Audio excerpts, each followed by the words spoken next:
Halo, selamat pagi semuanya. Kali ini kita akan belajar cara mengisi kartu reservasi. Kartu reservasi ini di tiap travel agent itu tidak sama.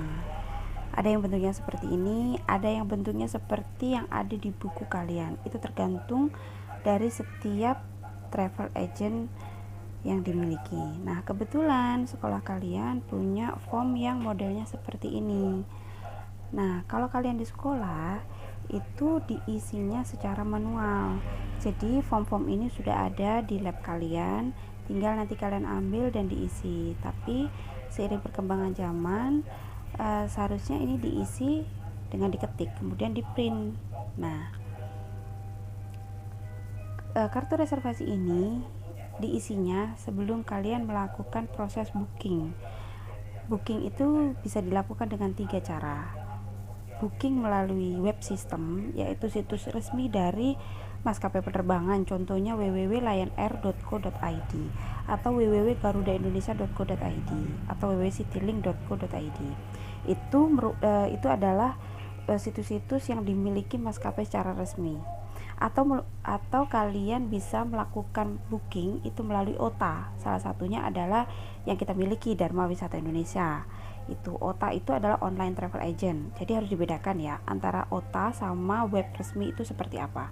Kalau web resmi itu kalau kita booking di sana, kita sebagai pelayan itu tidak dapat komisi. Tapi kalau dari OTA itu sudah dapat komisi dan tidak perlu ditambahkan ke dalam harga tiket. Nah, selain Dharma Wisata itu ada juga Traveloka, traveloka.com, tiket.com, Pegi-Pegi dan sebagainya, di mana travel agent itu biasanya sudah terdaftar secara resmi sebagai anggota atau member dari OTA tersebut. Nah, OTA itu biasanya nggak hanya menjual tiket pesawat, tapi juga menjual tiket kereta api, hotel, paket, dan lain-lain. Nah, ada satu lagi yang namanya Global Distribution System. Global Distribution System itu nanti kalian akan temui di kelas 12. Global Distribution System itu macamnya banyak banget. Ada Sabre. Sabre itu yang kita miliki saat ini. Jadi nanti kalau kalian mau praktek Sabre, sebenarnya tidak terlalu tidak terlalu beda banget dengan OTA sebenarnya. Kalau OTA itu kan sudah dikemas untuk orang awam itu bisa, ataupun untuk staff ticketing atau staff reservasi itu bisa. Tapi kalau Sabre itu hanya staff reservasi dan staff ticketing atau orang-orang yang pernah belajar ticketing itu yang paham tentang Sabre. Salah satunya Sabre ya tadi itu ya. Ada juga yang namanya Galileo. Nah, Sabre sama Galileo ini beda.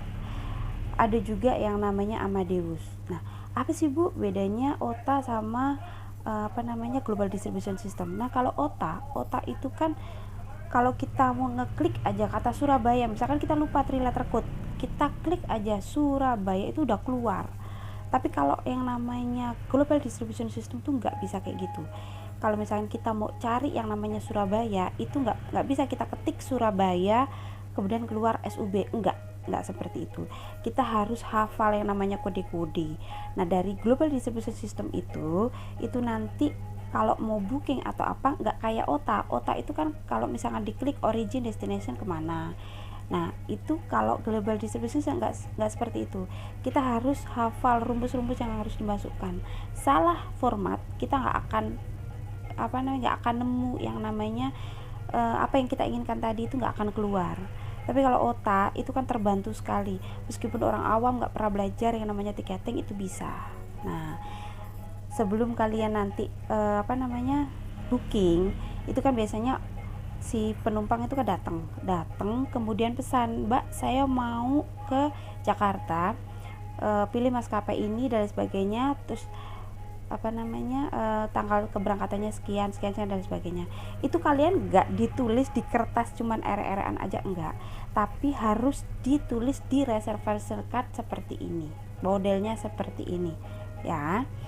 Nah, ini nanti kita akan setiap kita melakukan booking nanti kalian harus diikuti dengan reservation card. Jadi kalau nanti saya memberi tugas kalian booking tiket lagi, itu tidak hanya nanti screenshot hasil bookingan kalian yang dikirim ke saya, tetapi juga kartu reservasinya juga dikirim dan sudah diisi sesuai dengan permintaan penumpang.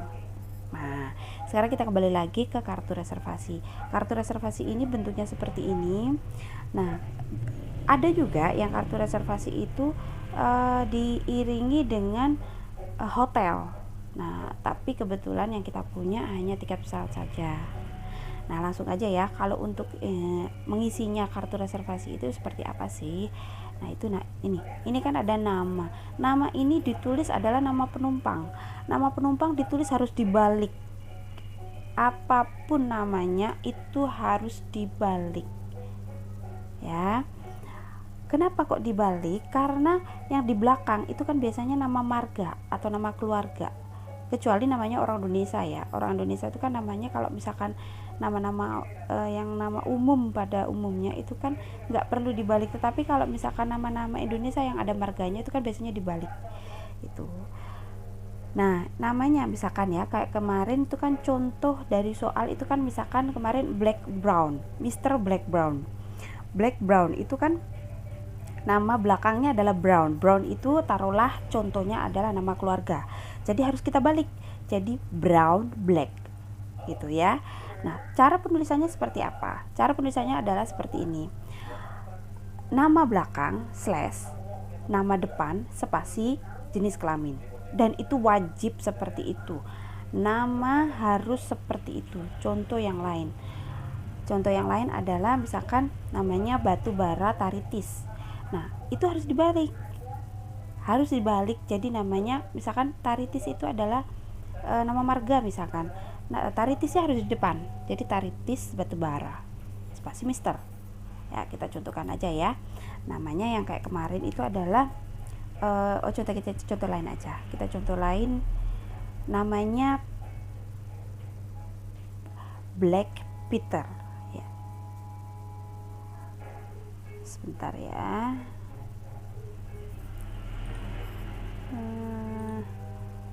Ini harus kita luruskan seperti ini biar bagus, biar nggak ada yang ke depan yang gimana. Misalkan kita namanya Peter Black ya, kita Peter Black. Black itu nama dari marga, jadi kita balik.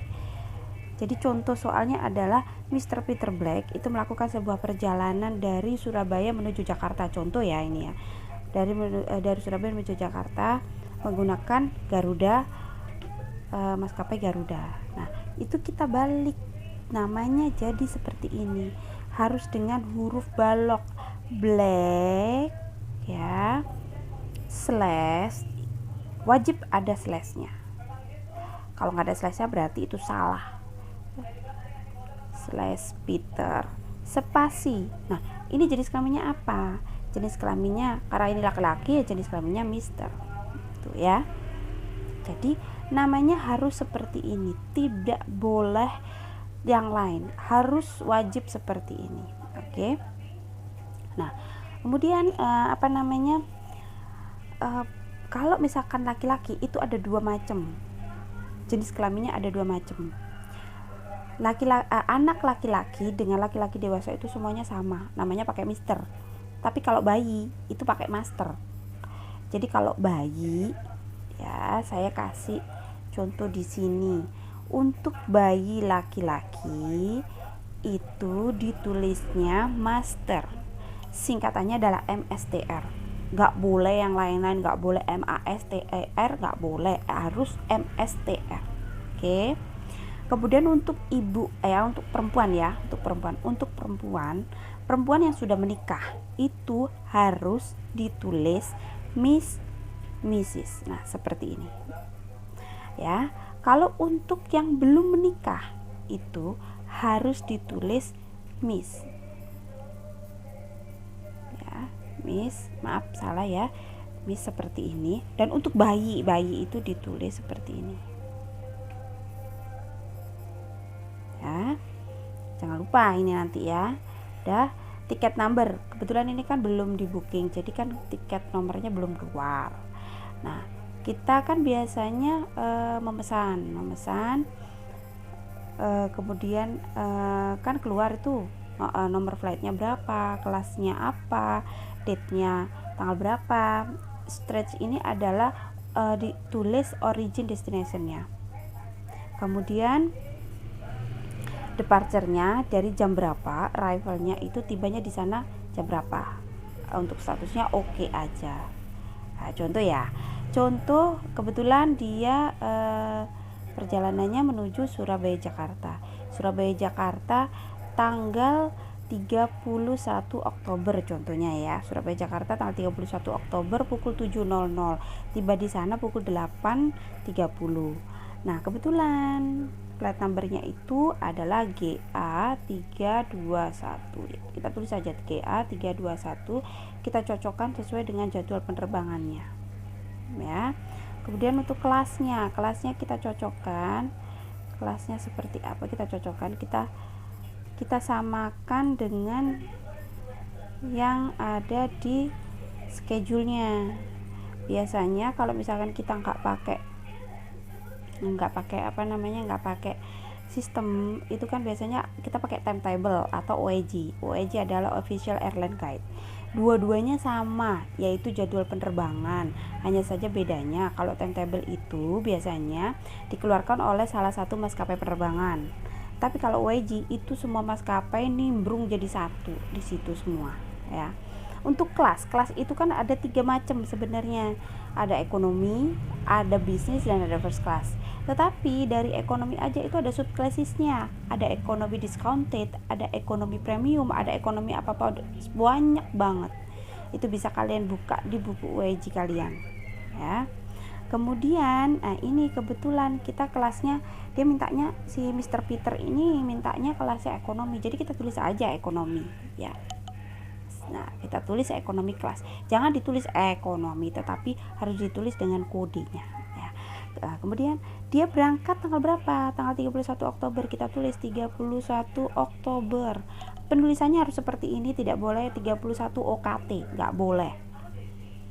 Harus 31 Oktober dengan menggunakan bahasa Inggris. Kita kiblatnya internasional, jadi semuanya itu harus ditulis dengan bahasa Inggris seperti itu, meskipun singkatan juga dengan bahasa Inggris. Kemudian stretchnya itu adalah origin destination. Originnya kemana?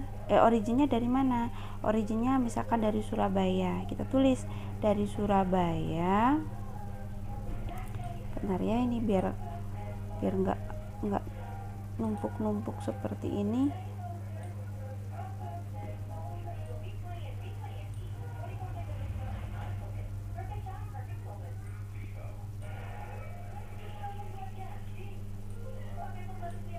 Nah, dari Surabaya harus ditulis dengan 3 letter code. Jadi kalau itu harus hafal yang namanya 3 letter code. Stretchnya Surabaya Jakarta tulis aja.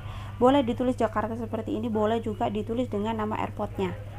Kan airport di Jakarta itu ada 2, Cengkareng atau Halim Perdana Kusuma, itu boleh. Tapi sebaiknya seharusnya sih memang ditulis nama airportnya biar memudahkan bahwa dia itu turun di mana, turun di Halim apa turun di Cengkareng. Jangan sampai orang itu bingung, ini saya turun di mana mbak ya, kok ini ditulisnya di Jakarta gitu ya.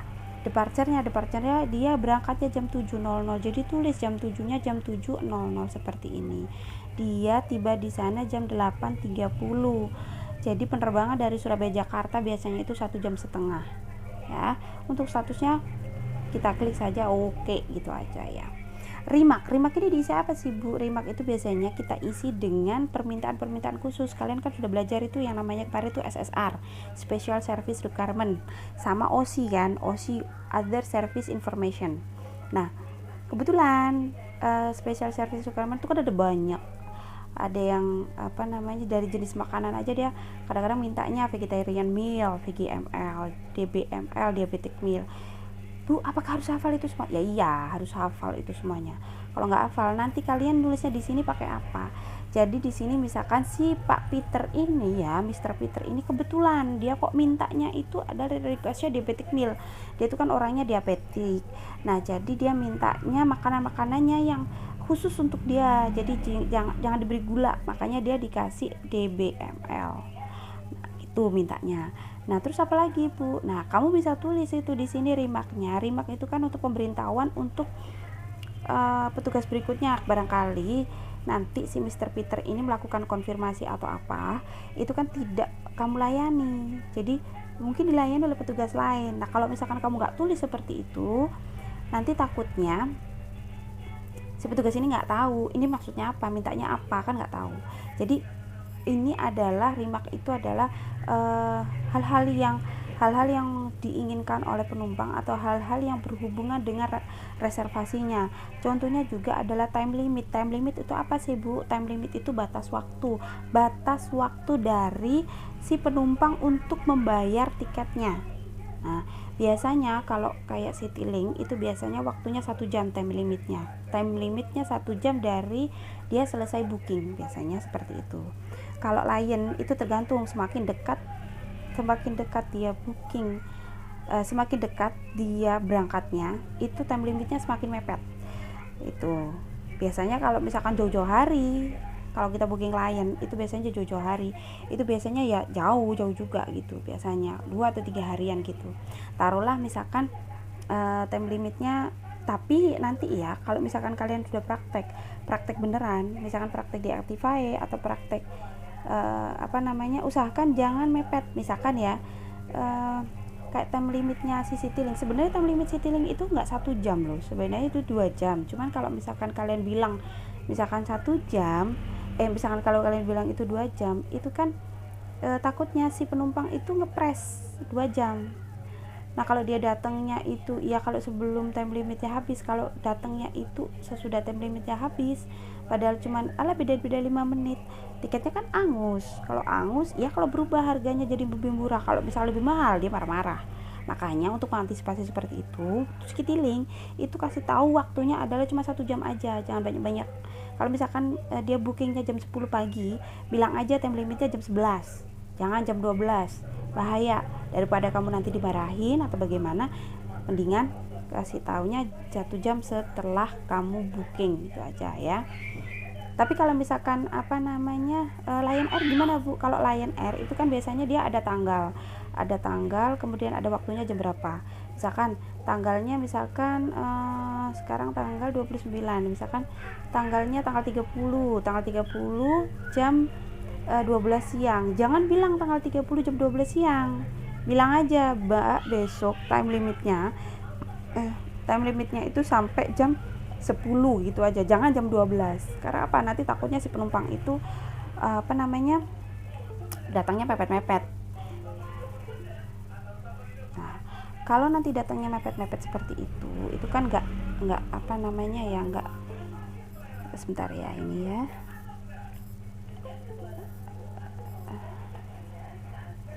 Nanti takutnya kalau mepet-mepet seperti itu tiketnya hilang, kamu jadi barahin, jadinya dia mintanya harga yang tadi padahal udah nggak ada harganya, tuh kan dapat juga gitu kan ya. Taruhlah misalkan ini karena ini kita booking Garuda, taruhlah time limitnya dianggap hari ini jam 12 siang ya. Jadi misalkan hari ini tanggal 29 September, taruhlah di sini jam 12 siang. Jam 12 siang. Siang itu adalah PM gitu. Oke? Gitu. Nanti kasih tahu sama penumpangnya. Jangan lupa dikasih tahu sama penumpangnya. Kemudian yang ini adalah receive from. Receive from ini, bentar ya, kursornya hilang nih. Nah, receive from ini adalah si kartu reservasi ini diterima oleh petugas siapa sih, dan yang memesan siapa gitu. Jadi misalkan kadang-kadang kan yang memesan dengan yang berangkat itu kan nggak sama. Adapun yang memesan dan yang berangkat itu sama. Contohnya ini misalkan dipesan oleh sekretarisnya si Mr. Peter, kan sangat sama tuh. Nah jadi di sini kita tulis receive from-nya dari mana? Oh, dari Miss Ida. Nah, dari Miss Ida, misalkan Ida. Tulis aja di situ Ida. Kemudian alamatnya di mana? Pura-puranya ini kan alamatnya nanti tiketnya dialamatkan di kantor misalkan ya. Tulis aja di sini Jalan Keranggan misalkan. Jalan Keranggan 81, misalkan seperti itu. Tulis juga nomor teleponnya, nomor telepon kantor. Kalau misalkan nggak ada nomor telepon kantor, ya pokoknya kontak person lah, pokoknya kontak person yang bisa dihubungi ya, yang gampang dihubungi. Kalau misalkan ada sesuatu atau apa, ada perubahan dari maskapai atau apa, itu gampang dihubunginya. Misalkan ya 1, 2, 3, 4, 5, 6 kan gitu misalkan. Nah ini kamu pesannya itu kan, ini kan dipesan hari ini, dipesannya hari ini. Kartu reservasi ini dibuat kapan? Nah dibuatnya hari ini, jadi di sini ditulis 29 September. Nah, seperti ini ya. Sebentar. Kemudian by siapa? By itu adalah ditulis petugas reservasinya. Kamu yang tulis di sini. Contoh di sini by Yohan. Ya, kamu tulis di sini Yohan. Seperti itu. Jadi, kenapa kok harus ditulis, Bu? Ya, karena apa?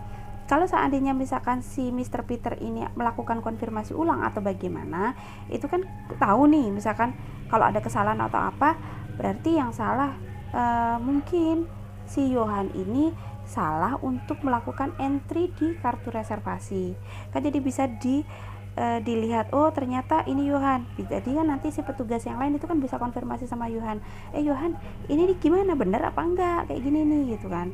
Nah gitu maksudnya ya. Udah, ini udah selesai, seperti ini udah selesai.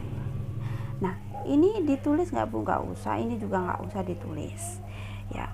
Yang ini adalah misalkan kalau dia bayar, misalkan kan harga tiketnya 2 juta, dia misalkan harganya 2 juta, dia misalkan DP dulu 1 juta, ditulis di sini.